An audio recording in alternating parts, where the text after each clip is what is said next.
everyone. Welcome to the second session of the Sylvia Plath Symposium at Hunter College. I'm going to do another intro because several new people have come in, so if you were there at the first session, this is like a repeat. My name is Paul Alexander, and I would like to, and you're at Hunter College, specifically, you're at Roosevelt House.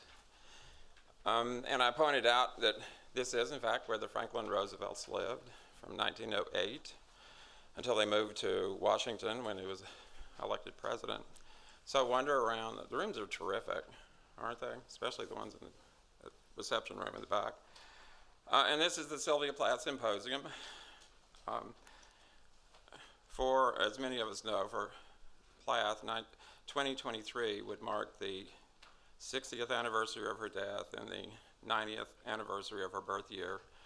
So it seemed like an appropriate time to hold a symposium celebrating her life and her work and her enduring literary legacy.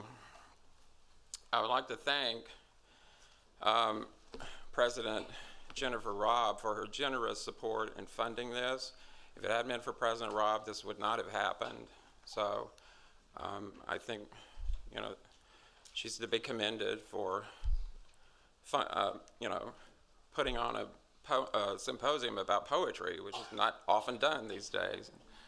And I want to thank Harold Holzer, who is the director at Roosevelt House, and his extraordinary staff, who've just been, a joy to work with for putting this whole thing on. So I would thank you, Harold.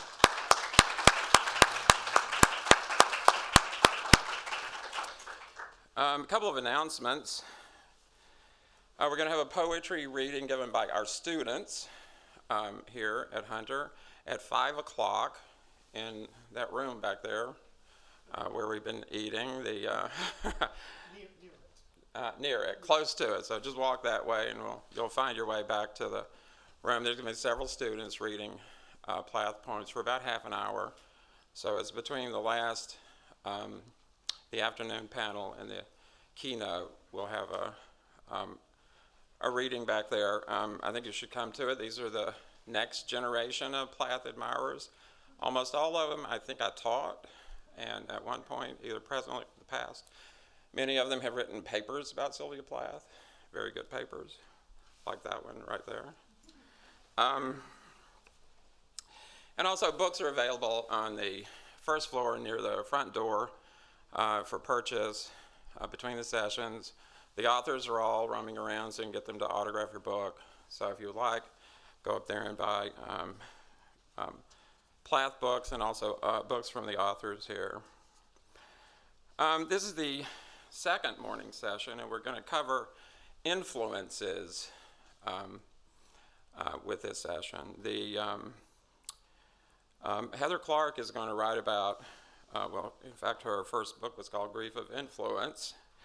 So, Sylvia Plath and Ted Hughes, so she's a logical person to go to talk about a variety of influences, Yeats and Eliot and Lowell and Sexton.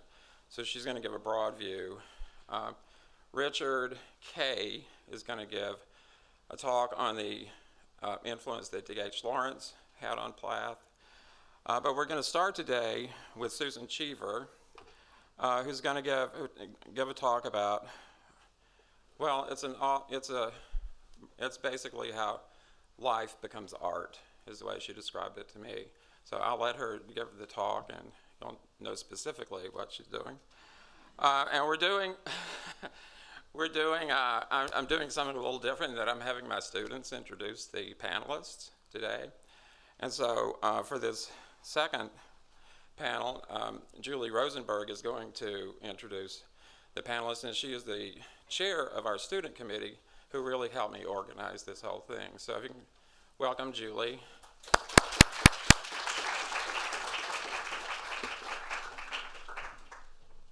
Hello, everyone. So in her 16 books, student Cheever has written about literary communities, poets, the art world, addiction and recovery, the nature of creativity, and the connections between life and art. Among those 16 books are 5 novels as well as a variety of nonfiction books, including Drinking in America, Our Secret History, E.E. Cummings' A Life, and Home Before Dark, a memoir about her father, John Cheever. In her next book, a study of her father's short stories entitled When All the Men Wore Hats, will be published in 2024. A former columnist for Newsday, where she contributed to the Pulitzer Prize-winning coverage of the crash of TWA Flight 800, she was nominated for the National Book Critics Circle Award and won the Boston Globe Winship Medal. She's taught at Brown and Yale universities and currently teaches at Bennington College and the New School. She lives in Manhattan, a few blocks from where she learned to read in kindergarten. Please welcome Susan Cheever. So I think I'm the only person in this room who has not written a biography of Sylvia Plath. So with the authority vested in me by not having written a biography of Sylvia Plath, I thought I would just read the poem that is on everybody's mind this morning that will eventually get read better than I can possibly read it. It's just a few lines. Dying is an art. Like everything else, I do it exceptionally well. I do it so it feels like hell. I do it so it feels real. I guess you could say I've a call. So, I'm going to talk about gossip. I'm going to talk about suicide. And I'm going to pull things out of 3 different books because one of the things about Plath that's so amazing is the library of excellent work that has been written about her. There's something about her that inspires us. And I also want to say or tell you the anecdote that I'm sure you already know that haunts me, that when I went back into her work this time, I had it top of mind, as we say, that when she put her head in the oven to kill herself on February 11th, 1963, she left snacks for her children, ages 3 and 1. And I feel as if that says it all, right? The woman, the mother, those incredible urges, and then the poet.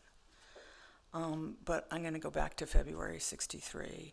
I thought I would start, since we're talking about death and suicide, by suggesting that we all just have a second of feeling grateful for being alive, because it rocks people. And not everybody gets to do it. And not everybody gets to stay alive. And there are pressures that kill you. And here we are on a beautiful day on the east side of Manhattan. So I just don't want to forget that, my gratitude. I thought I would start, since I'm talking about influences, with a quote that is actually in Paul Alexander's biography of Sylvia Plath, his wonderful biography of Sylvia Plath. And this is from an interview with a guy named Peter Orr in London in 1962. And he asks her what her influences are. And he asks her if her poems came from books. Were they influenced by books? And she says, no. No, I would not say that at all. I think my poems immediately come out of the sensuous and emotional experiences I have. But I must say, I cannot sympathize with those cries from the heart that are informed by nothing except a needle or a knife, or whatever it is.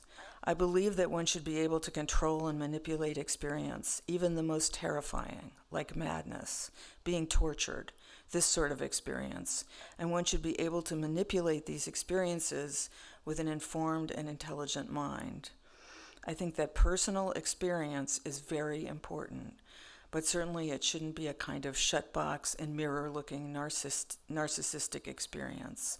I believe it should be relevant to the larger things, the bigger things, such as Hiroshima and Dachau and so on. And then Orr asks her, but do you like writing poetry, right? And she can hardly contain herself. She says, but basically this thing, the writing of poetry, is something which has been a great satisfaction to you in your life, is it? That's Orr. And she says, oh, satisfaction. I don't think I could live without it. It's like water or bread or something absolutely essential to me. I find myself absolutely fulfilled when I have written a poem and when I'm writing one. So I'm going to talk about 3 things that influenced Sylvia Plath. One is drinking, another is gender, and a third is the weather, in case you're bored. So I thought I would start with, there's so many books. I have piles and piles of them at home, but I thought I would start with drinking. And I'm going to read a couple of little things from Al Alvarez's book, which is called The Savage God, which is, I think it was the first Sylvia Plath book. Or it was an early one. In the great scheme of Sylvia Plath books, it was an early one. And let me know if you can't hear me. So this is about drinking, and Sylvia comes over to his house. They were friends, Al Alvarez and Sylvia, and she comes over to his house for a drink, and he writes this: "The little studio I rented had been converted from an old stable. It lay down a long passage behind a garage and was beautiful in its crumbling way, but uncomfortable. There was nothing to lounge on, only spidery Windsor chairs and a couple of rugs on the blood-red, uncarpeted lino. I poured her a drink, and she settled in front of the coal stove on one of the rugs, like a student, very much at her ease, sipping whiskey and making the ice clink in her glass. 'That sound makes me homesick for the States,' she said. 'It's the only thing that does.'" And then there's another much more famous account of her drinking, which is the very famous, but I'm going to read it again, moment where she meets Ted Hughes. And I guess I won't read the description of Ted Hughes. We all know what he looked like, yes? Okay, so she meets him, and the description, we know what he looks like, and then he takes her in a back room, right, of the party where they are. Bang, the door was shut, and he was sloshing brandy into a glass, and I was sloshing it at the place where my mouth was when I last knew about it. And I was stamping, and he was stamping on the floor, and then he kissed me, bang, smash, on the mouth. And when he kissed my neck, I bit him long and hard on the cheek. And when we came out of the room, blood was running down his face. And I screamed in myself, thinking, oh, to give myself crashing, fighting to you. So that's what happens when you drink. What I want to say about drinking is a little more complicated. We know that alcoholism is genetic, but also I happen to have been alive in the 1960s. I'm only actually 10 years younger than Sylvia Plath. And everybody drank.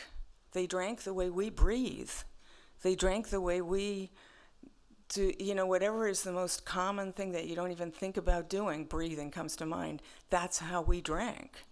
And so that, I think, has to factor into almost every picture that you draw for yourself of this country in the 20th century or in the mid-20th century. And one of the things I wanted to talk about is this idea that many people have that drinking is connected to writing or to art. And I feel very strongly that it's not. If you look at American literature, for instance, right, let's forget English literature and Russian literature. In the 19th century, American literature, as F.O. Matheson pointed out, was written in 5 years between 1850 and 1855. But if you look at those writers, Melville, Hawthorne, Longfellow, Dickinson, the Alcotts, Thoreau, Emerson, there were a bunch of them, they didn't drink. None of those guys drank. There was very little drinking in that group. The American Renaissance was pretty dry. Hawthorne maybe on the edge, and then there was Edgar Allan Poe out there, but he didn't hang out with those guys because... So in the 19th century, American literature was not full of drunks. And in the 21st century, it's also not full of drunks. The writers that we respect and admire now are not, for the most part, drunks. So it really is something that happens to writers in this country in the mid-20th century. And I think it happened because of Prohibition, but it doesn't really matter why it happened. But there was a moment in about 1940 where 5 of our literary Nobel laureates were alcoholics. So that's a pretty high score. But that it was a moment. It was two generations, and Plath was kind of at the end of that second generation. And so I really, there's so many things when you read about her life, there's so many things that you wish had happened that didn't happen, so many things that you wish that she had missed that she didn't miss. And certainly, the end of the idea of the drinking writer, actually the end of the drinking writer is one of the things that I think she would have liked. And, a question that I have is that, as I've just explained to you, writing and drinking don't actually go together if you look at 300 years of American literary history, but why do we want them to? With my students, they still want it to be that they have to drink a lot to write well, and, the evidence is that you don't. But why, what is this yearning for some kind of release that happens if you're drunk that also actually doesn't, I think, lead to good writing? But, why do people want it to be that, that in order to write well, you have to, shall I name the 5 Nobel laureates who were alcoholics? No. But I also wonder, and I was just talking with Vijay about this, alcoholism is genetic. Is suicide genetic? And I don't have an answer for this, but Sylvia Plath killed herself, her son killed himself, her husband's mistress killed herself and her daughter. What is that? So I'm just going to leave you with a lot of questions, and that's one of them. How can that be? How can it run in families like chicken pox? Okay, so that's alcoholism. And if you have questions for me, I'm sure there'll be a moment when you can ask them at some point. The second influence, which I think is sort of huge, and I hadn't really thought about it before I was preparing this, is gender. And I can tell you, to be a woman in the 1960s was no fun. I went to my dean of students, and she said to me, this is 1965, "I'm so sorry you have to look for a job. All our best girls are engaged." That's Brown University, 1965. So, and I was lucky to even be at a good college. Yale didn't admit women. A lot of colleges didn't admit women yet. It was not, women couldn't have a credit card. There was no abortion. There was very little birth control. It was a really, really hard time. And I think there's a poem of hers that I love so much I have to read it, but that really says it better than I could ever say it. A living doll, everywhere you look, it can see, it can cook, it can talk, talk, talk. It works, there is nothing wrong with it. You have a hole, it's a poultice. You have an eye, it's an image. My boy, I can't read this, sorry. My boy, it's your last resort. Will you marry it, marry it, marry it? So that's what it was like to be a woman in 1962. And I think that a lot of what happened to her had to do with being a woman. Obviously, her situation, which could not have been more miserable, her husband had left her, and she had just found out that her husband's mistress was pregnant, so that's not a good thing. She had a 3-year-old and a 1-year-old and no help, so that's not a good thing. And another thing that had just happened to her is that the bell jar, and I want to talk about the bell jar for a minute, I want to end with the bell jar, was being rejected by, it seemed like, every editor in the United States, including the egregious and revered Judith Jones, somebody wrote about the bell jar, disappointing, juvenile, and overwrought, right? But Judith Jones wrote, let's see, I had the feeling that you were not letting us in close enough so that we could share in this girl's feelings and attitudes, and as a result, the novel never took hold for me. So that's not the letter you want to get from an editor. And she instructed her agent to send it to someone else who also turned it down. And for Sylvia Plath, the bell jar was a huge gamble. She had been influenced by Robert Lowell and by Anne Sexton. And this brings me to really the main point of everything I want to say, which is she was moving towards that thing which we are all sick of now, which is writing about people you know. And she was moving toward a more personal kind of writing. She was at McLean, Robert Lowell was at McLean. She had a miscarriage. You weren't supposed to write about that stuff in the 1960s. And if you wrote about it, as I well know, you were supposed to write about it in fiction. And if you recognize things in the fiction writer would say to you, oh no, that's my sacred imagination, that's not you. And in my case, when I was often in fictional stories, I would say to the fiction writer, my father, well, but it's wearing my clothes, but it says what I say. And he would stonewall it, as did John Updike, as did Saul Bellow. I mean, it was a stonewall. You could not say to a fiction writer, hey, what am I doing in your story? They would say to you, that's not you. That's a product of my incredible imagination. And so these poets, who were much gutsier, let me say, than the fiction writers, were actually doing it. Lowell and Anne Sexton and Sylvia Plath were actually doing that thing, putting the people they knew, in the case of the Bell Jar, in their stories.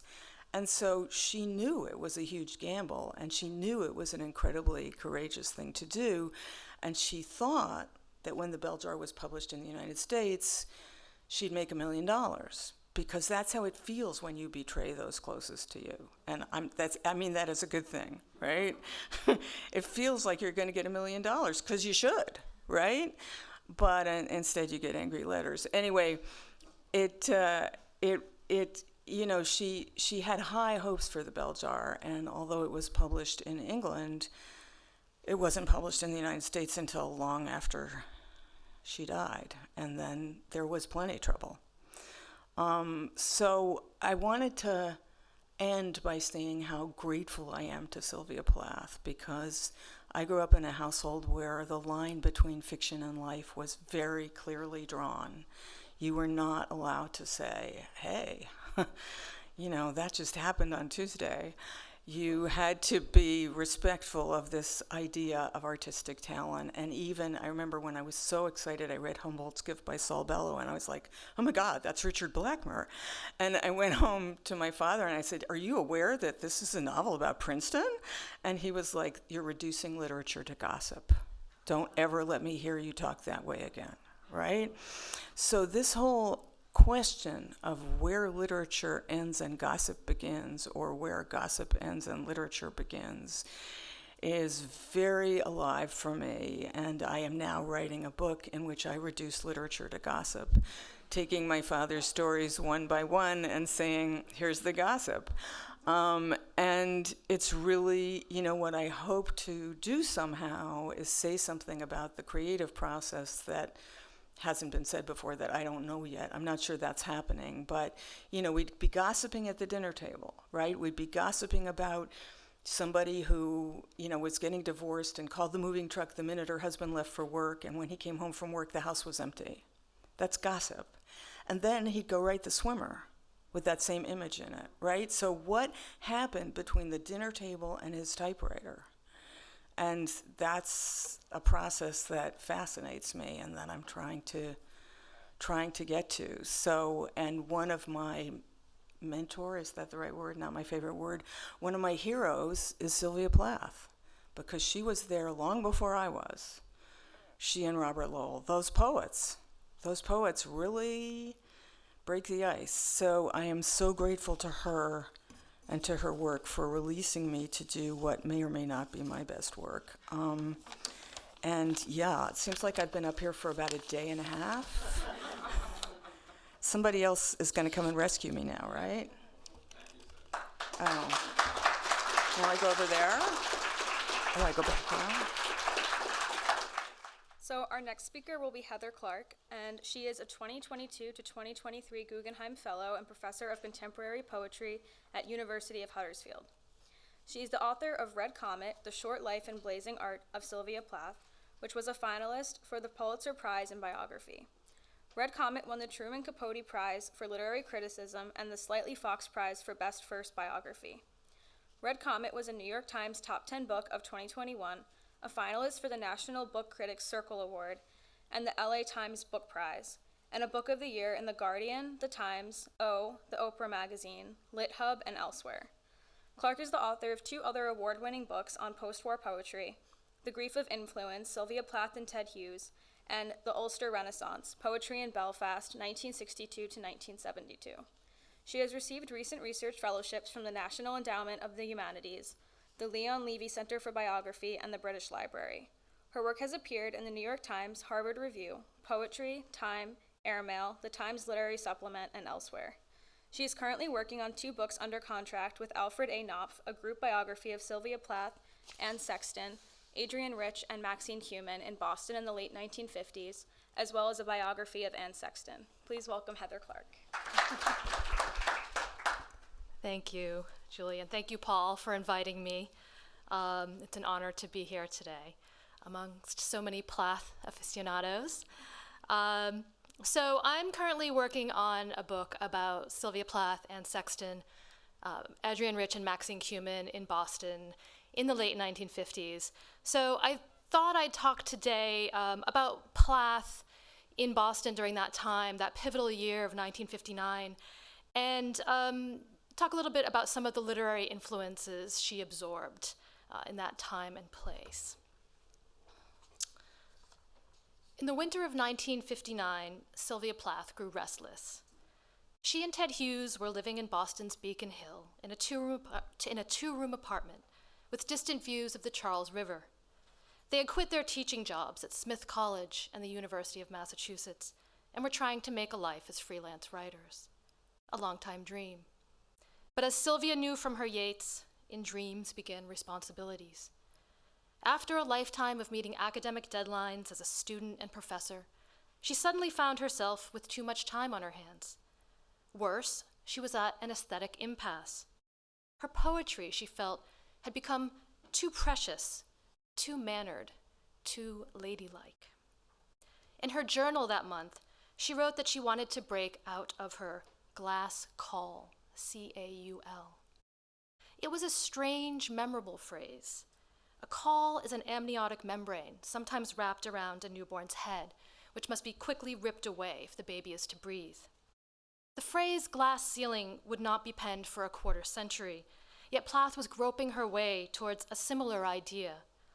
She could visualize the deeper, more authentic poems she wanted to write, but they existed on the other side of an invisible constricting force that she knew she needed to break through: decorum, propriety, femininity itself. At age 26, Plath felt that her poetry was suffocating under the weight of its own technical perfection. Her lines were witty, orderly, sophisticated, her imagery striking, her rhymes and meter accomplished. But the poems, she thought, had no heart. They couldn't breathe, and lately neither could she. Depression, which had nearly killed her 6 years before, was back at the door. She and Ted were bickering. He accused her of losing his book about witches. She was sick of darning his socks. And for the first time, she was reluctant to show him her new poems. "Do not show any to Ted," she wrote in her journal that winter. Her therapy sessions with her psychiatrist were lately going nowhere, and her relationship with her mother was at a low point. She felt something had to change in her life and her work, but she didn't know what shape that change would take or even where to look for it. Quote, "What inner decision, what inner murder or prison break must I commit if I want to speak from my true, deep voice in writing and not feel this jam up of feeling behind a glass dam fancy facade of numb, dumb wordage," unquote. She asked herself that February in her journal. The next week, she enrolled in Robert Lowell's poetry writing class at Boston University. Plath didn't know it, but that winter, 3 other women poets in the Boston area were struggling with similar feelings of suffocation: Anne Sexton, Adrienne Rich, and Maxine Kumin. In the Never Never Land Before Marriage and Children, these women had written reams of poetry. Rich and Plath had published their work, impressed mentors, and won major literary prizes at Radcliffe and Smith. Sexton had been a campus poet at her private boarding school in Massachusetts, and Cumin had written elaborate sonnets as a Radcliffe undergraduate. But marriage and motherhood, as it was practiced in the 1950s, rendered these women all but invisible. Once the stars of their English departments, they had been demoted and shushed after walking down the aisle and swearing their vows. As wives and mothers, they were supposed to linger in the background and focus on the needs of their husbands and children.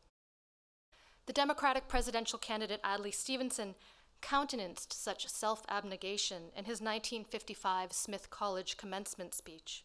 Quote, "Once they wrote poetry, now it's the laundry list." Such a progression was only natural, he consoled. He hoped Smith's graduates, including Sylvia Plath, who was in the audience, would adjust to their new roles as humble housewives without too much pain and resentment. The speech was titled "A Purpose for Modern Women." Sigmund Freud had given Stevenson plenty of cover when he wrote that women were incapable of emotional growth after the age of 30, by which time they had presumably filled their biological destiny as mothers. Plath, Sexton, Rich, and Cumin initially accepted their new roles as humble housewives after they married men they loved. Plath, the only one of the four women without children in 1959, romanticized her role as a wife. She enjoyed making elaborate meals for Hughes and entertaining Robert Lowell and Elizabeth Hardwick in their Beacon Hill apartment. But she exhausted herself just thinking about children. When should she have them? How many? Would they stop her from writing?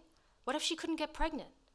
She knew such questions did not take up so much space in Ted's mind, or the minds of any male writer she knew. Nor did she encounter such questions in the oblique modernism of T.S. Eliot, the apocalyptic swagger of W.B. Yeats and D.H. Lawrence, the philosophical renderings of W.H. Auden, or the discreet, contained verse of Marianne Moore and Elizabeth Bishop. The work of those poets was starting to feel inadequate to Plath, Sexton, Rich, and Cumin as their lives grew literally messier. Pleasant hours they had once devoted to reading, writing, eating out, and traveling were now consumed by cooking, cleaning, or child-minding. Where were the poems about waking in the night to breastfeed a howling newborn?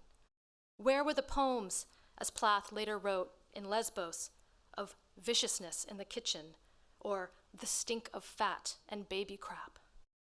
They had to believe that their lives as women, as mothers, were worth rendering in poetry, long and elite male preserve.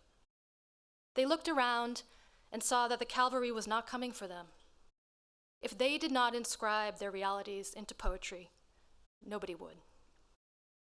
A new style needed to reflect new realities.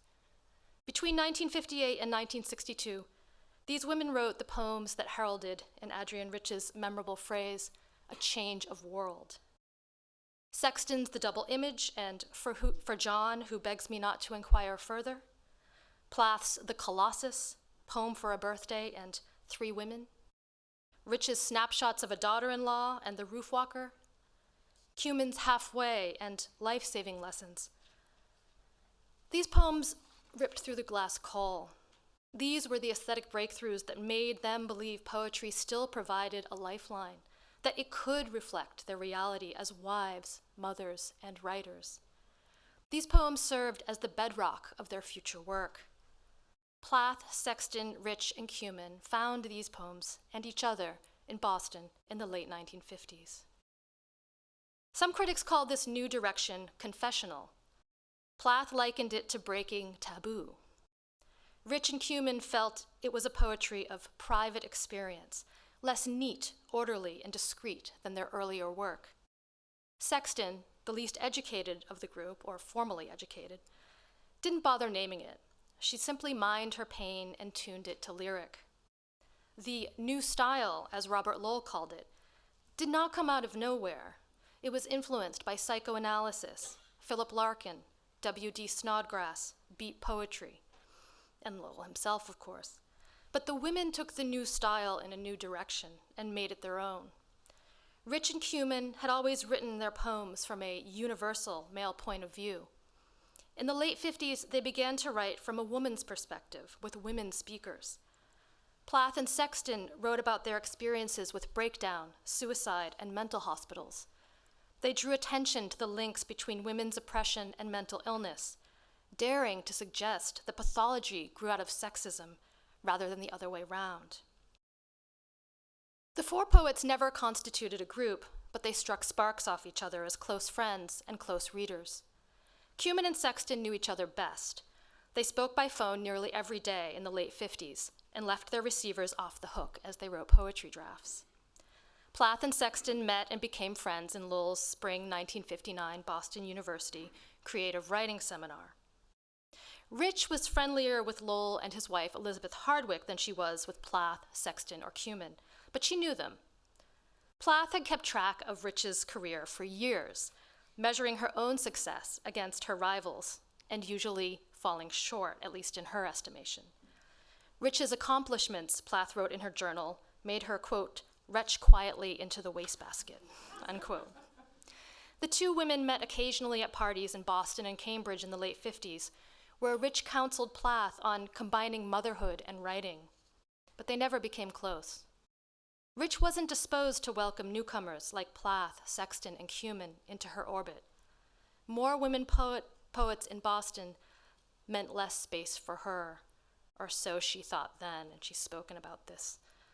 She kept an especially guarded eye on Sexton, the woman everyone in Boston was suddenly talking about in 1959.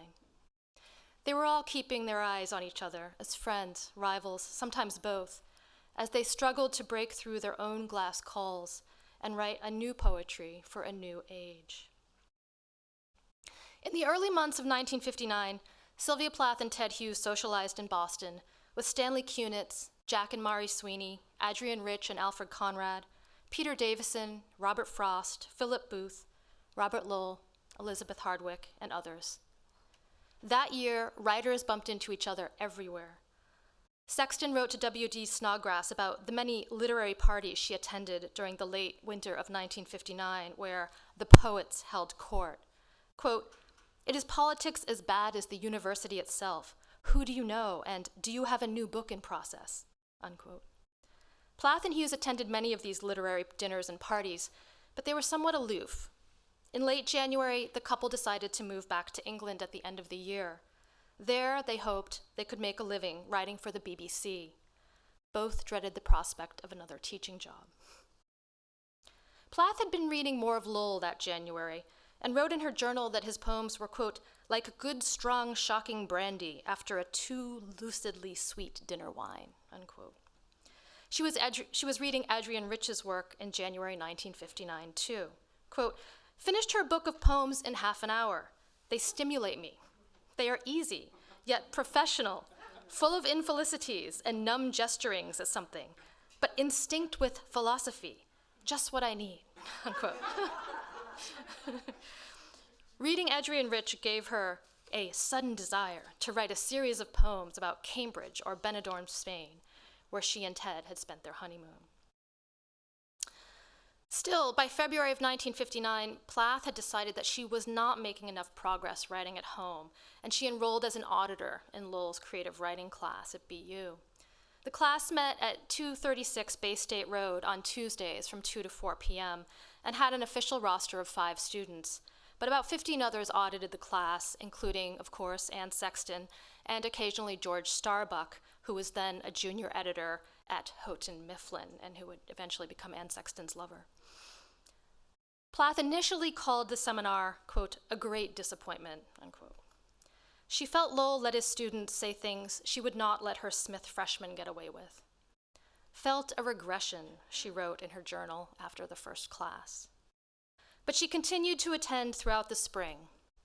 Despite her misgivings, she sensed she needed a more structured academic setting to conquer the feeling that she had become, as she wrote in her journal, quote, a recluse who comes out into the world with a life-saving gospel, only to find everybody has learned a new language in the meantime and can't understand a word he's saying, unquote. Plath's words were prescient. In Lowell's class, she would indeed start to find a new language. Lowell and Sexton's work encouraged Plath to write about experiences of depression and suicide that her psychiatrist, Dr. Ruth Boischer, had persuaded her to resurrect, and which her mother had wanted her to bury. These experiences were too painful to probe with Hughes. Indeed, Lowell's poem about his time at McLean Hospital, Waking in the Blue, which he read out loud in his seminar that semester, moved Plath deeply. But it would take time for Plath to make the imaginative leaps Lowell and Sexton had already begun. Quote, "She was a dutiful student of poetic tradition of the time," unquote, her fellow classmate Kathleen Spivak remembered. She was watchful and very careful, holding herself back. Sexton recalled how everyone smoked and used their shoes as ashtrays, while Lowell read poems soft and slow in his formal New England manner. Sitting at a window seat overlooking Commonwealth Avenue, Lowell performed cerebral, sometimes maniacally elliptical textual analysis. He discussed form as much as meaning, always prodding the class to investigate how the formal structure enhanced what was being said or not said within the poem. Spivak remembered that he had little patience for students who wrote obscure verse. "What does this poem really mean?" he would repeat, going around the table, meeting silence. Lowell was more dazzled by Sexton than Plath. Plath was an academically trained poet, Sexton intuitive. Plath's poems were formal and cerebral, while Sexton's were personal and raw. When Plath workshopped her poem Sow, Lowell declared it almost perfect, but then quickly moved on. Spivak remembered, "Everyone senses that Lowell has damned with faint praise and has managed to sidestep real engagement with the poem." Lowell helped Sexton prune her manuscript to Bedlam and partway back, and then he shepherded it to poetry editors at Knopf and Houghton Mifflin. He did not extend the same assistance to Plath. Plath often went to the Ritz with Sexton and George Starbucks after the seminar ended. Their triple martini afternoons are now legend, as is Sexton's quip that they parked in the hotel's loading zone because they were there to get loaded. Starbuck remembered their hilarious conversations, comparing their suicides and talking about their psychiatrists. Sexton and Plath became literary doppelgangers in the public imagination, both attractive young female poets with Wellesley roots, both students of Lowell, both McLean graduates, as Plath put it, victims of mental illness and suicide. Yet Sexton was a much wilder figure than Plath, and, at least outwardly, more unstable. Sexton had no formal education past high school, and by her own admission, she was not widely read. But Plath was less snobbish about Sexton's lack of education than she might have been. Though, in a March letter to her friend Lynn Launer, she mentioned that Sexton had published in the New Yorker and the Partisan Review, quote, "without ever having gone to college," unquote. Yet Plath was pleased to be paired with Sexton during Lowell's workshop. "He sets me up with Anne Sexton, an honor, I suppose. Well, about time. She has very good things, and they get better, though there is a lot of loose stuff." She wrote this in her journal. Plath's criticism of Sexton's looseness comes as no surprise given her new critical biases, which she had not yet purged. Like Lowell, Plath recognized Sexton's revolutionary talent at just the time she was trying to shed her formalist tics. For years, Plath had castigated herself for not getting more life into her poems. Here, suddenly, was another Wellesley housewife poet, suicide survivor, and asylum patient who had almost effortlessly achieved the oral and emotional effects Plath herself tried so hard to create, and who wrote with confidence from a woman's perspective. Musing on her recent poem, Electra on Azalea Path, Plath wrote in her journal, "Too forced and rhetorical. A leaf from Anne Sexton's book would do here. She has none of my clenches and an ease of phrase and an honesty." Plath told her friend Lynn Launer that she admired Lowell immensely, and that Sexton had, quote, "the marvelous, enviable casualness of the person who is suddenly writing and never thought or dreamed of herself as a born writer. No inhibitions." Plath felt she had few such female models, as she told Lynn that March. Quote, "Except for Marion Moore and Elizabeth Bishop, what women are there to look to? A few eccentrics like Edith Sitwell, Amy Lowell. and the perennial Emily, I suppose. But here finally was another woman poet, Anne Sexton, speaking Plath's language. In Lowell's seminar that spring, Plath read parts of Lowell's life studies. Sexton workshopped You, Dr. Martin, about her experience in a mental hospital, as well as Music Swims Back to Me, The Bells, and Some Foreign Letters. Most searing was The Double Image, a 7-part sequence about Sexton's mental breakdown, her separation from her infant daughter, and her mother's death. Plath singled out The Double Image in her letter to Lynn Launer as her favorite Sexton poem. It was inspired, like many of Lowell's new poems, by Snodgrass's Heart's Needle, a poem about divorce. Sexton read The Double Image and You, Dr. Martin aloud in class in early March. The latter poem ended in the honest voice Plath so admired. I'm queen of all my sins, forgotten. Am I still lost? Once I was beautiful, now I am myself, counting this row and that row of moccasins, waiting on the silent shelf. The effect of Lowell's and Sexton's poems on Plath was intoxicating. In a 1962 interview, Plath suggested the extent of their influence. Quote, Robert Lowell's life studies, this intense breakthrough into very serious, very personal, emotional experience, interested me very much. These peculiar, private, and taboo subjects, I feel, have been explored in recent American poetry. I think particularly the poetess Anne Sexton, who writes about her experiences as a mother who has had a nervous breakdown, is an extremely emotional and feeling young woman, and her poems are wonderfully craftsman-like poems, and yet they have a kind of emotional and psychological depth, which I think is something perhaps quite new, quite exciting. Lowell later claimed he had thought Plath and Sexton, quote, might rub off on each other, unquote, and that Sylvia learned from Anne. His instincts were good.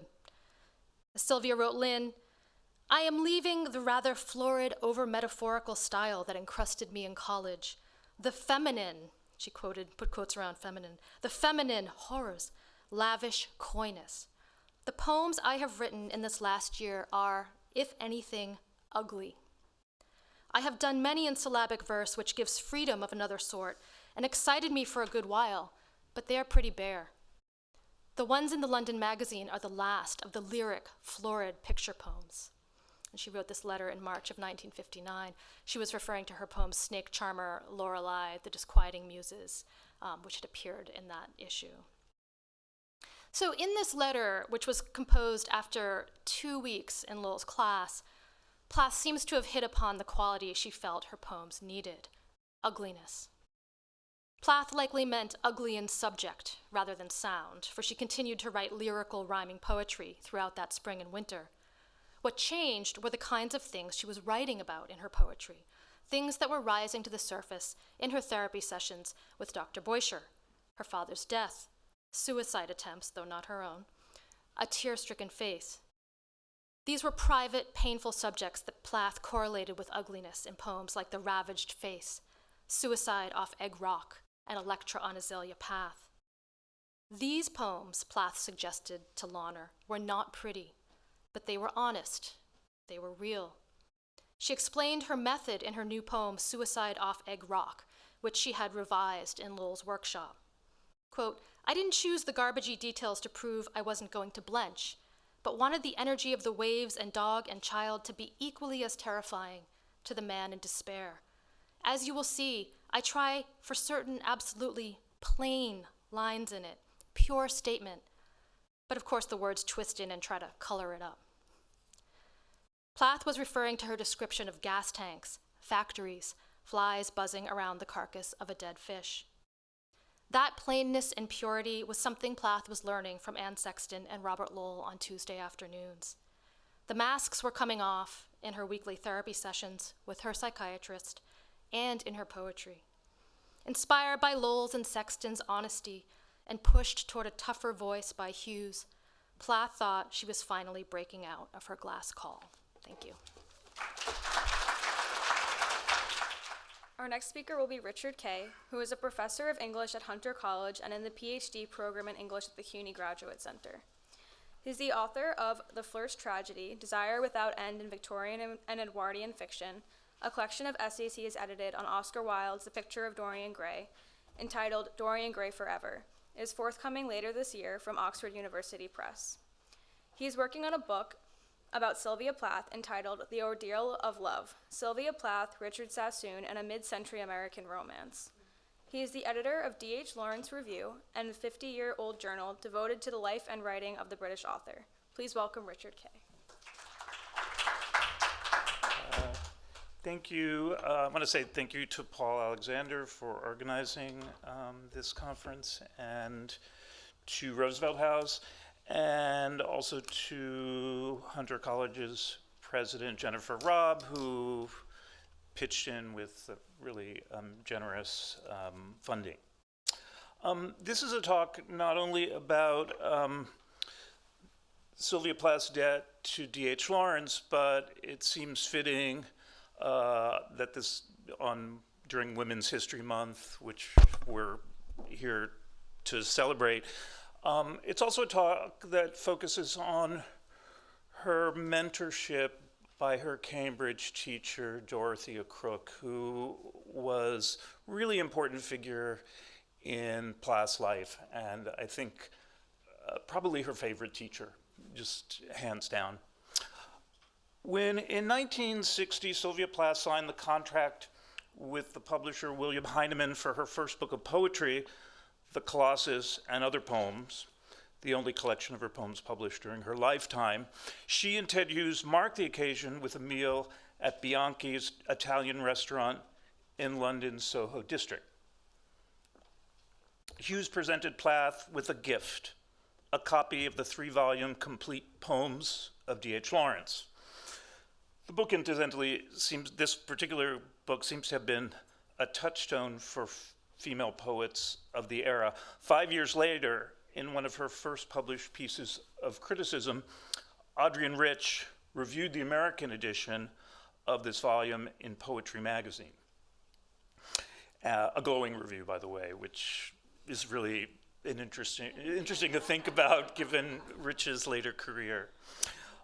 It was an apt gesture on Hughes' part.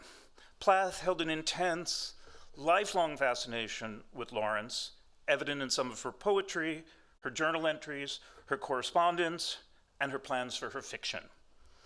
I could write a terrific novel, Plath wrote in a March 4th, 1957 journal entry while on her 2-year Fulbright fellowship at Newnham College at Cambridge. I need a master, several masters. Lawrence, except in Women in Love, is too bare, too journalistic in style. That's in style. That same year, Plath wrote an extended essay on Lawrence under the supervision of her Cambridge tutor, Dorothea Crook. And it's a really, the essay, her paper is in the Lilly Library, and it's a really interesting document because you can see Crook's corrections and questions on the margins. I'm going to talk a little about that. In 1960, Plath found herself a spectator at the last day of the London obscenity trial of Lady Chatterley's Lover, the verdict of which, supporting publication of the novel, Plath celebrated. Then, as we shall see, the last despair-suffused weeks of her life found Plath returning to Lawrence's fiction and poetry. Plath's attraction to Lawrence went well beyond or aside from the issue of literary influence. Her copy of Lawrence's Sons and Lovers, located in the Smith Library, shows her underlining passage in which the hero of the novel, Paul Morrell, becomes disconsolate after his mother's death. Plath writes, cf. compare July 1953. That's in the margin. Probably a reference to her own depression that very month and year. In a March 1956 journal entry, she observes that Lawrence had died in Vence, France, a place of special meaning to Plath. It was in Vence, she recalled in the same entry, that she had what she called a mystic vision with her then lover, Richard Sassoon, in which Plath wrote with what only can be called Laurentian fervor, I came through with Sassoon that spring with the flaming of life. that resolute fury of existence. In her 2011 study of Plath and Hughes, The Grief of Influence, Heather Clark notes the couple saw Lawrence as an exemplary figure for having elected to give up teaching in order to live entirely for his art, a decision that Plath and Hughes themselves made after difficult teaching stints at Smith. Diane Middlebrook, meanwhile, sees Plath as, after initially having embraced Freudian ideas, then turning to Lawrence as a counterexample to Freud, whose civilization and its discontent Plath misread, Middlebrook observes, as viewing women as needing to reject procreation in order to create art. In Lawrence's fiction, and specifically in the sisters Gudrun and Ursula of Women in Love, Plath discerned the possibilities for the female artist who, Plath believed, need not reject sexuality. But because it is so little known today, I want to focus on the Cambridge essay. At Cambridge, Plath attended lectures by F.R. Leavis, whose influential 1955 D.H. Lawrence novelist had accentuated Lawrence as part of an Anglo-American tradition, the so-called Great Tradition, which included Jane Austen, George Eliot, and Henry James, and whose last book, Apocalypse, Leavis saw as a critique of the Book of Revelations. Yet it was under the supervision of another Cambridge faculty member, the far less well-known Dorothea Crook at Newnham College, that Plath wrote her most extensive statement about the British writer, a paper that reflected Crook's ideas, but which also made some strikingly different claims of its own, claims that seem to have troubled Plath's teacher. Plath's paper is entitled D.H. Lawrence, The Tree of Knowledge versus the Tree of Life, and is dated February 18th, 1957, with the author's name as Sylvia Hughes. The essay was in part inspired by Crook's lectures, later published in Crook's Three Traditions of Moral Thought. Crook's book contains sections dealing with a Christian Platonic or religious belief system, utilitarianism or secularism, and humanism. The volume culminated in a final chapter addressing Lawrence's novella, The Man Who Died, as a work of messianic humanism. This novella was really sort of a bonding moment for Lawrence and Crook. Plath later recalled Crook reading The Man Who Died out loud to her and, quote, feeling chilled, as if an angel grabbed me by the hair in a shiver of gooseflesh. That Crook devoted a chapter of her book to this tale, seeing it as a significant work by Lawrence, is especially notable in that Leavis had completely ignored this novella in his book on Lawrence. Crook reads Lawrence as affirming the power of the physical dimension of love in Lawrence's novella about Jesus. The Man Who Died, it's an emphasis Crook claimed was missing in both Platonism and Christianity. Yet Crook's chapter on The Man Who Died also critiqued Lawrence for his Jesus's aloofness and aloneness, and for having Jesus renounce love as it articulated in the Gospels. In her lectures and writing, Crook stressed Lawrence as a messianic humanist who fit into a long philosophical tradition. This was a very different version of Lawrence than which was recently promulgated by the more famous Leavis. Although both Crook and Leavis held Lawrence in high esteem and saw him as dissenting from a Christian belief system, Leavis's dogmatic endorsement of Lawrence harbored a strong element of moralizing condemnation missing in Crook's work. Leavis once had declared, for example, that in Lady Chatterley's Lover, Lawrence had, quote, forgotten what marriage, as opposed to a liaison, is. And whereas Leavis was largely given over to demonstrating that Lawrence was not, as his critics had often suggested, a novelist of sloppy, stylistic choices and unsound ideas, Crook argued on behalf of Lawrence as a serious dissident thinker in a long Western philosophical tradition. Her chapter on Lawrence references Augustine, the New Testament, Rousseau, a wide-ranging set of intellectual predecessors. Most importantly, Crook, unlike Leavis, had focused directly and extensively on the issue of sexuality in Lawrence's fiction. For Crook, Lawrence's main effort was, quote, to expose the false, corrupt forms of sexual love by celebrating it in its true and pure forms. as he affirms, along with the humanists, the, quote, intrinsically redemptive power of sexual love. It's hard to believe that you could write a whole book, I'm thinking of Leavis here, about D.H. Lawrence and not deal about the erotic, but Leavis somehow did. Furthermore, unlike Leavis, with his sense of Lawrence as invariably life-affirming, Crook explored what she called the destructive element in erotic relations in Lawrence's fiction, which she saw as increasingly and woefully in evidence in later writings, although she saluted the ideal of tenderness elaborated on in Lady Chatterley's Lover. And it's interesting to focus on that word because that was the original title Lawrence had for Lady Chatterley's Lover, Tenderness, and he later abandoned it. It was Crook, with her admiring, sometimes critical, and unpuritanical view of Lawrence, who most powerfully affected Plath's understanding of Lawrence as a writer, especially on erotic subject matter, although, as we shall see, the two women disagreed on a crucial aspect of Lawrence's work.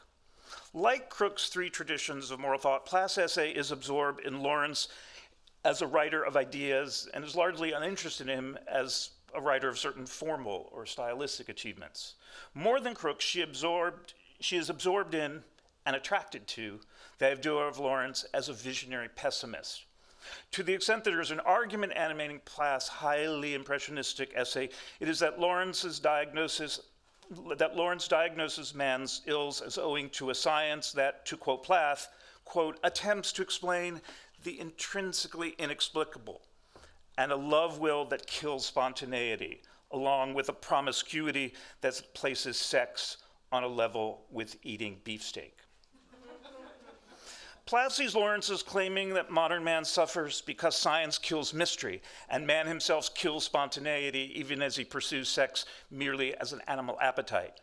What Plath called the science problem is related to the sex problem, in that science, and presumably she's thinking of something like psychoanalysis here, although she's not explicit about that. Science empties sex of its recondite mysteries. For Plath, Lawrence offers a series of fictional solutions in his writing to these entwined modern-day quagmires. I'm just going to, in the interest of time, going to move forward. Against the grain of Leavis's moralizing understanding of Lawrence and inspired by Crook's conception of the novelist as a radical humanist who believes in sexual relations intrinsically, again, Crook's word, Plath gives her assent to a writer who affirms female erotic desire as well as the body's own requirements. At times, Plath's essayistic style is fairly fanciful. At one point, she strings together an imaginary exchange between Lawrence and the critics of his dissent, on the subject of conventional morality. This is Plath. Lawrence's system of morality is based on the intuition, the impulse of the individual. It is not bound in any killing traditional ideological systems. Spontaneous distaste should take the place of right and wrong, he asserts. And to those who cry chaos, he retorts, look at the mess the world is in now with all of its ideals and ideas. Try living spontaneously. Here, Plath would appear to be situating Lawrence's ideas within a philosophical system going back at least to Nietzsche, in which a conventional Judeo-Christian system of ethics must be abandoned.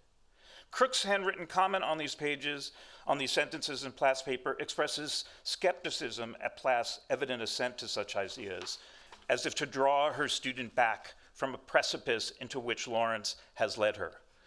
Writes Crook, is this an answer, a real answer?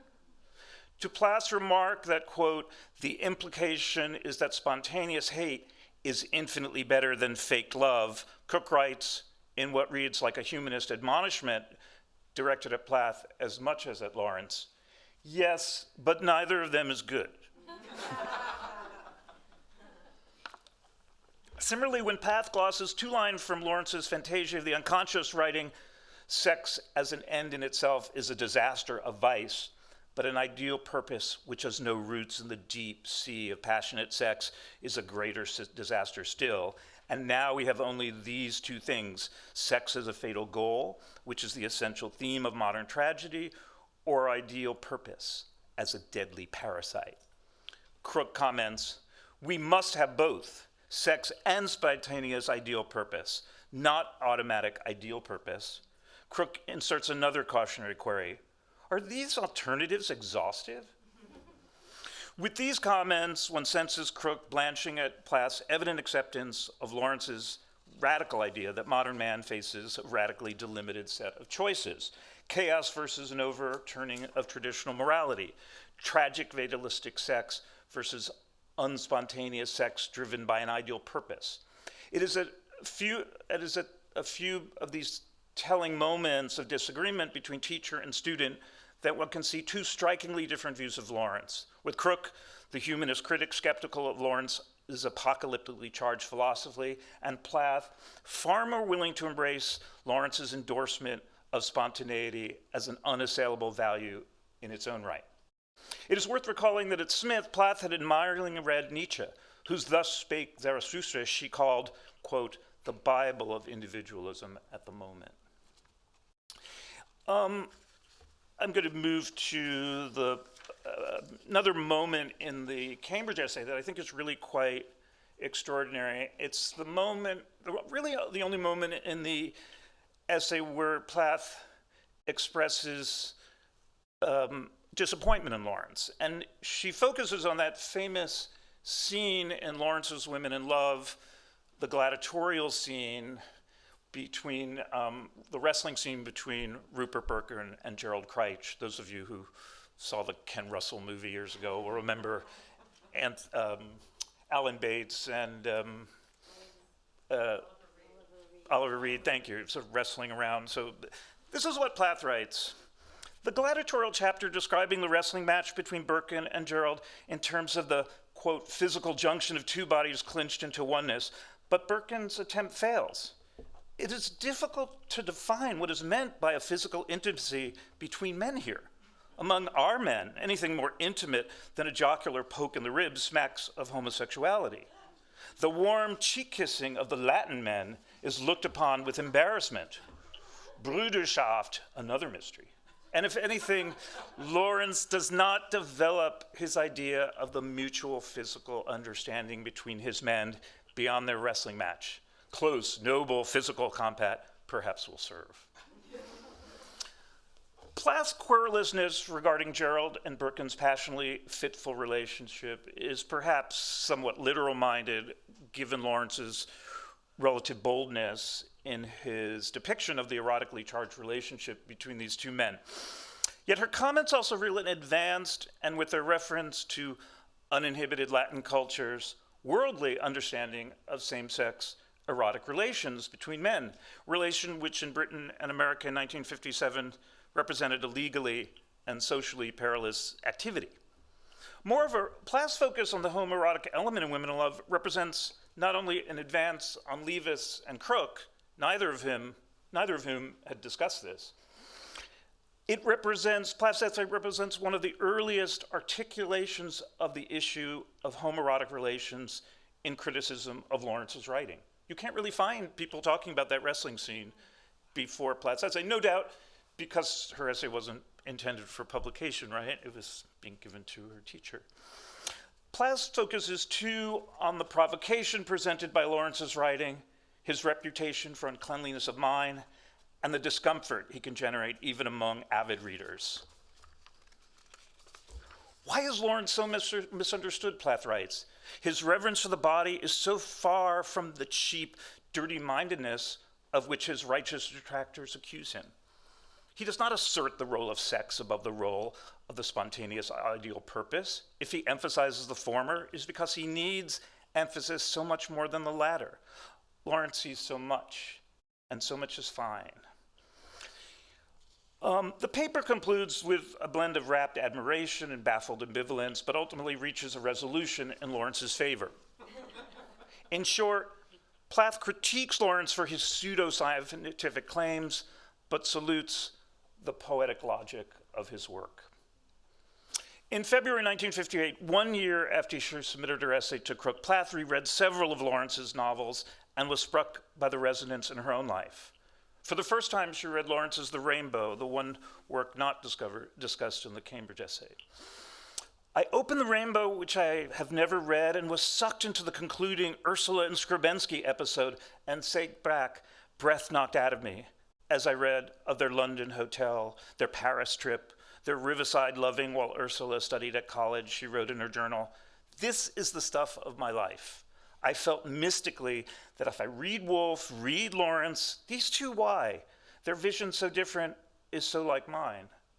I can be itched and kindled at a great work, burgeoning, fat with texture and substance of life.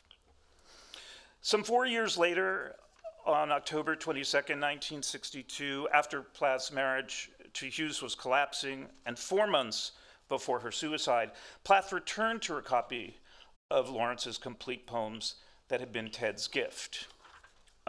Before I go into that, I should quickly say that after Plath's death, Hughes came to regard Plath's intense identification with Lawrence as a kind of rejoinder to those who claimed her as a feminist heroine. In her 2020 biography of Plath, Clark quotes a letter from Hughes to Plath's mother in which he notes, in lamenting the feminist embrace of Plath after her death, that she was, quote, Laurentian rather than woman's lib. That's a perennial distinction that I quarrel with, but there you have it. In the collected poems, Plath underlined and indicated a star next to the single sentence poem by Lawrence, Retort to Jesus, one of the fragmentary verses from Lawrence's volume More Pansies. She also highlighted the sentence, and whoever forces himself to love anybody but gets a murderer in his own body. 2 pages later, she underlined the phrase, fake love has rotted our marrow, from the poem Commandments, another retort in which Lawrence had written, quote, when Jesus commanded us to love our neighbor, he forced us to live either a great lie or to disobey, for we can't love anybody, neighbor or no neighbor, to order, and fake love has rotted out marrow. Although it is not possible to know precisely what Plath meant when she highlighted these passages, it is likely that at the end of her life, she focused intently on that aspect of Lawrence's work that resonated most personally for her, imagining the murder of her husband she had loved. It is also likely that she had come to embrace what her Cambridge mentor had rejected in 3 traditions of moral thought.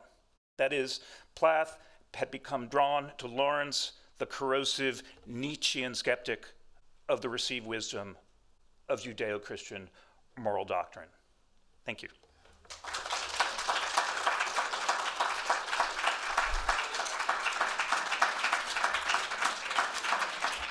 Anyone have any questions for our panelists?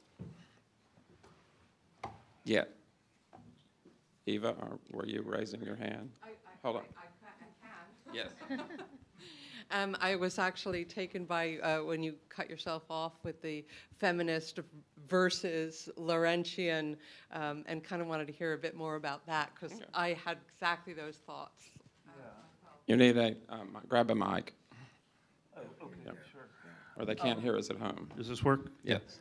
Well, I think the short answer to your question is there's a lot of interest on the part of women writers in Lawrence. But then it's an unfortunate moment for Lawrence studies, though I think an important moment for feminism. We get Kate Millett's Sexual Politics in 1971, and the chapter on Lawrence kind of changed. I mean, to this day, when I tell people I edit the D.H. Lawrence Review, I hear the Millett argument about Lawrence. But I do think the examples of Plath and Rich suffice for me to show that Lawrence, despite some of his nutty ideas, is a model for women writers, poets, and fictionalists. And really, I mean, Heather, her biography is wonderful, but I would also say that the earlier book lays out some of what I'm talking about here. When Heather writes, for example, I mentioned this, the Hughes and Plath, they don't want to teach.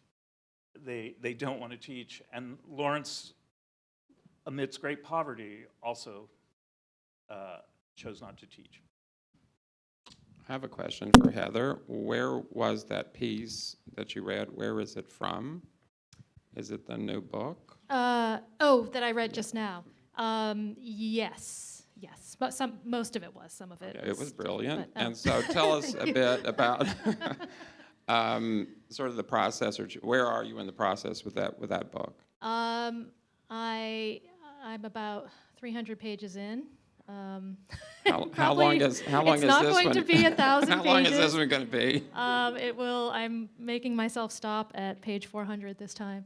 But no, it's a slice of life group biography, a certain time and place. Late 1950s, early 1960s in Boston, when these 4 women were struggling to break out and become great poets, and they kind of. Some of them knew each other better than others, but I'm just fascinated by that period and the influence they had on each other. And how many pages did you cut out of Red Comet? Because we know how long you left in. How many did you cut out? I think the original manuscript was 1,600 pages long. Yeah. So Yeah. 300, Yeah, 400 yeah, something like pages? that. Yeah. Okay. Yeah. What are you going to do with those is what I want to know. Because if they're as good as the book. I feel like I can't revisit anything. I have to look forward. And Susan, where are you in this new book about your father? I'm about 300 pages in, oddly enough. Here we are. I'm about 300 pages in. It's way overdue. But my editor hasn't called me and yelled at me yet. So I'm at that place between overdue and editor yelling at you. I'm at the agent asking politely stage of Are you not are having you turned in my book. close to being finished? Yeah. What do you mean close? See, you both need to see that new movie about Robert Caro, and then you'll feel better about yourself. Right, 'cause exactly. There's a new documentary about Bob Gottlieb and Robert Caro, and 40, 50 years is Well, what he's I doing. interviewed Bob Gottlieb because he was one of it was his idea that my father should do a volume of short stories, and my father thought it was a terrible idea. My father he thought that it's like putting something over on the reader, taking short stories from the 40s and 50s and publishing them in 1978 as if they were new. And of course, Bob Gottlieb was right. So I interviewed him, and he was very sweet about the pleasure of editing the short stories. But at the same time, he was editing my father's short stories. He was editing Barbara Tuchman's The Tower book about the French keep, right, that whole thing. And he compared them in a very deliciously gossipy way. Will that be in the book? Yeah, of course. Yeah, of You know course. me. Yes. I have this question for Susan Cheever. I was curious about, and especially going to your new book, when you speak about the familiar character in novels that you recognize, do you feel that that is an invasion, or that there's a new perspective from the author on that person, in a sense? The thoughts aren't necessarily your thoughts if you're talking about yourself. And, so the words aren't your words. So do you see a value there? It's a great question, and it's really complicated, so I don't really have an answer. I think all of the above. I mean, the world has changed so much since the time when I could say to my father, how could you put me in this story? And he could say, it's not you. And you can't do that anymore, right? And now when someone says, how can you put me in this story, you're suing them. You're in court, right? So, but it's a very interesting book for me to write, because in some ways, well, I'll just take one story, The Sorrows of Jinn, which is about a little girl. It was written when I was 10, and it's about a 10-year-old girl, and it's uncanny how well he understood me. It's written from the point of view, this is a 50-year-old man, from the point of view of a 10-year-old girl, right? starts inside the head of a 10-year-old girl. Yeah, guess who that is? Anyway, his understanding of me was unbelievable, spooky almost. Yet in real life, he paid no attention to me at all. So what is that? So did I feel invaded? And what were your other words? You said invaded. You had a bunch of words. Well, in a sense of intrusion. Well, so here's a story.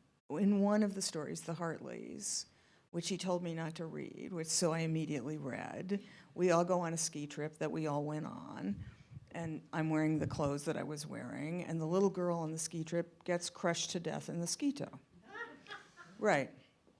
So I felt, when I read it illegally in their closet, bad, I think is that. I felt bad. And later, I said to him, what the fuck? Can we say that? I said to him, how could you do that? How could you kill me in the ski tow? And he said, oh, it wasn't you. This is, part of my transcendent vision. I'm like, I was wearing my clothes. And he said, well, and then he came up with an excuse, which was that he was so anxious about me in the ski tow that he was expressing his anxiety. So then, when I wrote my first novel, I wrote the same story, but I had him rescue me. He loved that. And so then he wrote a piece in New York Magazine about how now we could communicate with each other through our fiction because, so it's the question has its answer. I felt everything. And looking back on them as a writing teacher is also fascinating. Susan, can you tell that story that was in the New Yorker when you were selling the family home and you were touring a journalist around? Do you remember when you went No. over to the bookshelf and pulled out a book? And It was Ariel. It was Ariel. And I Well, thought, did your father ever talk about well, my father was in Boston teaching at BU in 1975 and 76 when he drank so much that John Updike had to take over his BU class. But he was drinking with Anne Sexton right before she killed herself. And so, he felt I think his feeling about women was very complicated, being as how he was a gay man in the closet, also a bisexual man in the closet. But his feeling about Sylvia Plath, and it was very complicated for him. He worshipped Heart's Needle. He just thought that was the most brilliant poem ever.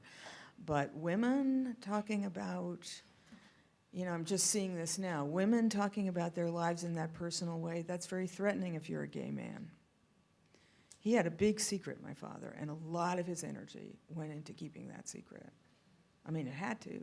If you were gay in 1955 in Boston, you were in jail.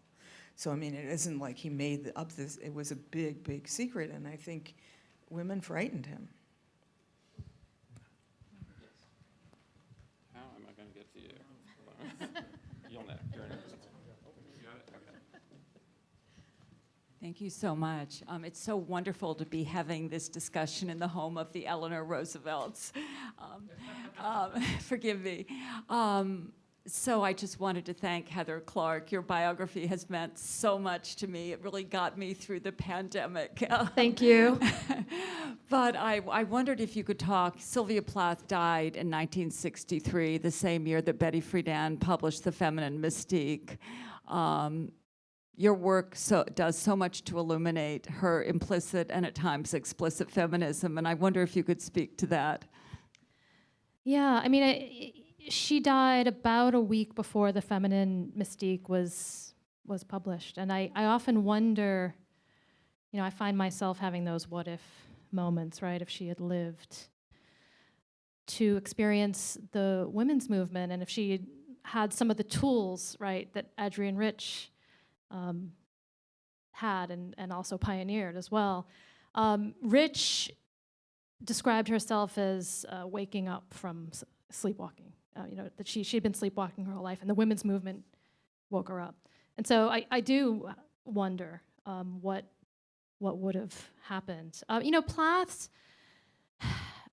Plath's feminism it's complicated in the fact in the sense that she, she said some nasty things about women that today we would think of, oh, that's not feminist, right? She was nasty about women who wanted to have abortions. She was nasty about women who didn't have children.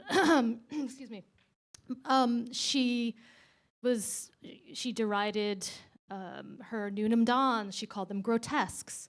Don't worry, mother, I'm not going to be a career woman. But obviously, she was a feminist. She was a proto-feminist in that sense. She believed in the equality. She believed that women and men should have equal opportunities. And she felt that sexual double standard very intensely, and she was furious about it. So on the surface, sometimes I think it seems like, she harbored these retrograde sentiments, but I think she was such an iconoclast that she was kind of burning with these proto-feminist sentiments. And I think for me, Plath's feminism was embodied in the way that she went about her life. She wasn't going to let anyone tell her that she had to choose between a career and a family, which, at the time, women had to choose. And she would not choose. She didn't think she had to do that. And that was a Laurentian impulse, I think, from her. So I think she really bucked that trend, and she wanted it all before having it all became a feminist catchphrase. And for a time, she did have it all, for a time. What I was reminded is that you have the talent and the luxury of being able to clarify the circumstances that were behind your father's representation.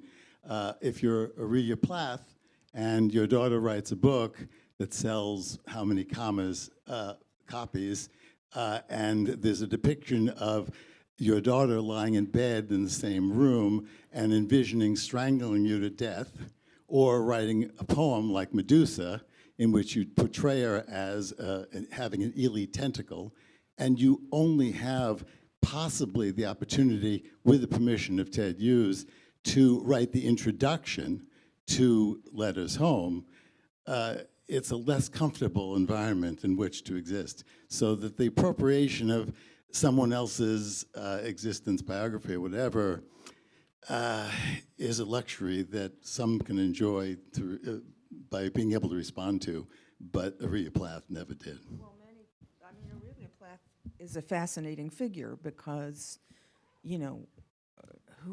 there are so many brilliant things that have been said about how once you have a writer in your family, you can just shoot yourself.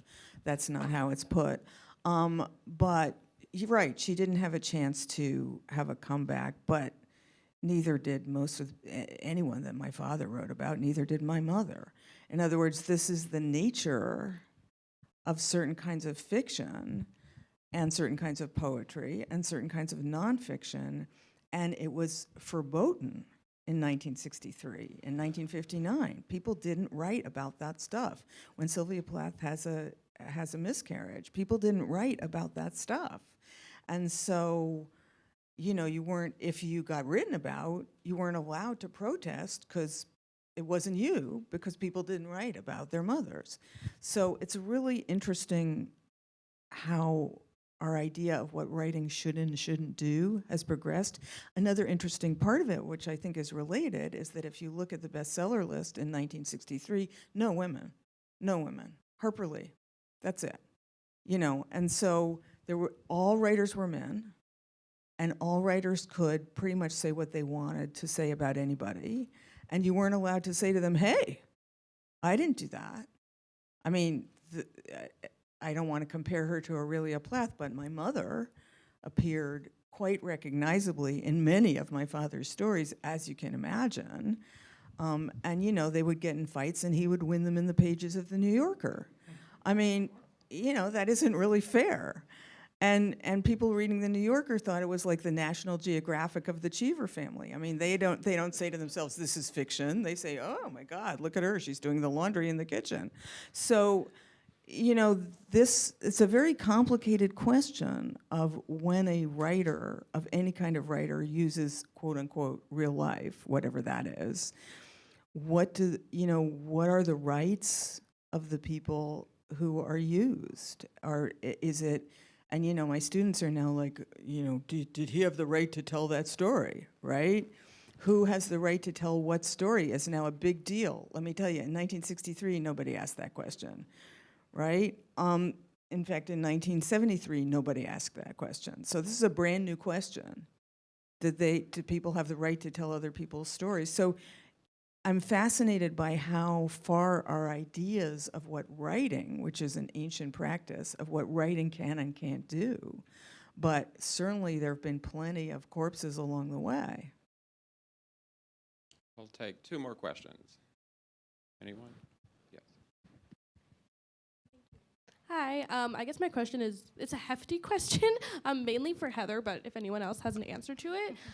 So I'm studying English at Barnard, and I have yet to ever learn, like, study Plath in any academic setting throughout my entire, like, I've always gone to all-girls schools, and I've never studied Plath. Yeah, I go to Barnard. And I always thought it was going to be like a thing, like, oh, everyone at Barnard loves Sylvia Plath, but like most of my friends have never read anything by Plath. And I'm kind of wondering, like, I know we were emailing about this, but I was just like wondering, like, what, like, the fact that she's not taken seriously in many ways, does that have to do, like, what having to do with the tragedy of her life, maybe perhaps like the melodrama of women's poetry, or like what you think, how that can be rectified in the future? Obviously that's a huge question, but like what your thoughts are on that. Well, I'm surprised and disappointed to hear that you haven't been exposed to Plath in an academic setting, really, or you haven't been reading, or you're trying to find ways to study her.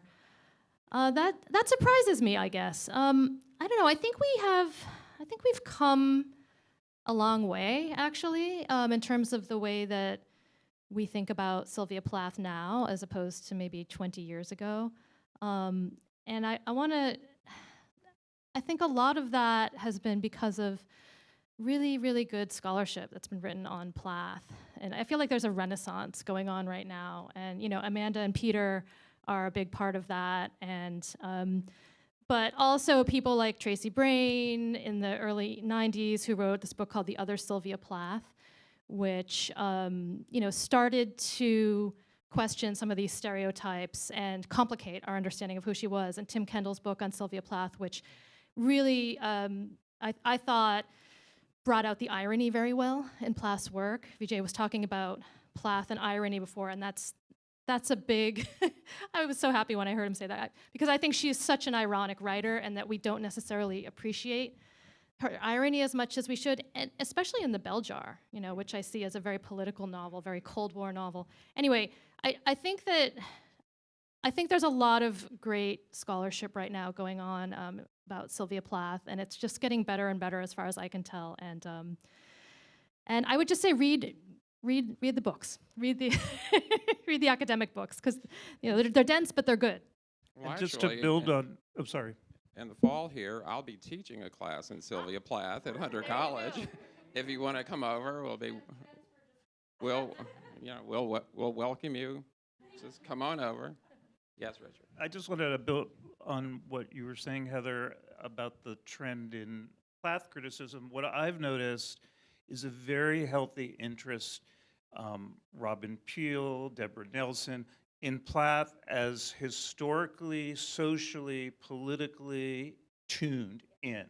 And I mean, think about that opening line of The Bell Jar, which may be one of the best opening lines of a novel, where the Rosenbergs are referenced, right away signaling this as a Cold War novel. And so I think and this is reflected in Heather's biography, we've moved away from a tired notion of Sylvia Plath as neurotic, and miserable, and now we have a very different view of her as a person, as a poet. Yeah, the politics of that book are just hiding in plain sight. The first sentence, and yet it was marketed as, a college girl suicide book when it came out. So she's a very political writer, very And political. the Rosenbergs are all the way through the book. Yeah. It's not just in the opening. Yeah, and Elaine Showalter was the critic who made the point, which I think is such a brilliant point, about how Plath uses that theme of electrocution, which is in the first sentence, and of course Esther shock Greenwood, therapy. shock therapy, and Yeah. that it's all about dissidence, right, and punishment, and so yeah. One more question.